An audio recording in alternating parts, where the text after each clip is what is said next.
손돌목 동영상에서 이야기한 적은 있지만 다시 한번 떼내서 이야기할 필요가 있다고 생각을 합니다. 대동여지도를 보시면 이렇게 임진강과 한강유역에도 B금이 표시가 됐고요. 금강유역에도 이렇게 B금이 표시된 것을 볼 수 있습니다. 이 표시는 무엇일지 한번 살펴보겠습니다.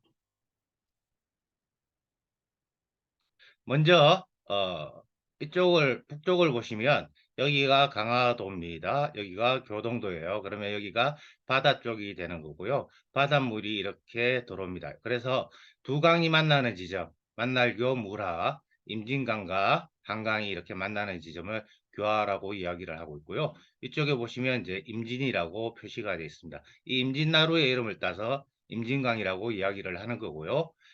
교화에서 남쪽을 보시면 이렇게 도봉산과 삼각산이 보입니다. 여기가 한양이겠죠. 그러면 교화에서 고향 아래쪽에 행주산성 쪽으로 물이 들어옵니다.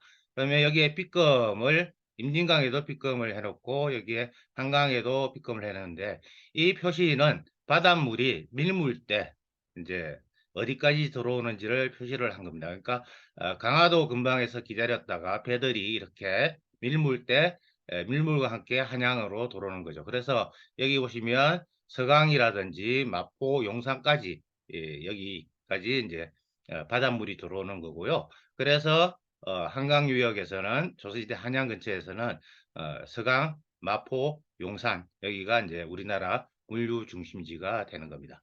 금강 쪽을 보시면요. 여기 아래쪽에 군산이 보입니다. 서해 바다의 물들이 이렇게 한산, 임천을 지나서 강경까지 들어옵니다. 그러니까 강경 근방까지 바닷물이 들어오니까 바다에서 물류들이 이렇게 강경으로 모인다는 이야기입니다. 그러니까 조선시대의 3대 시장 중에 하나가 강경이죠. 지금은 이제 금강에 하구원이 생기면서 바다에서 배들이 들어오지 못하지만 과거에는 금강을 통해서 밀물과 함께 바다의 배들이 강경까지 온다는 이야기입니다. 그래서 이제 강경이 중요한 교역의 장소가 되는데요.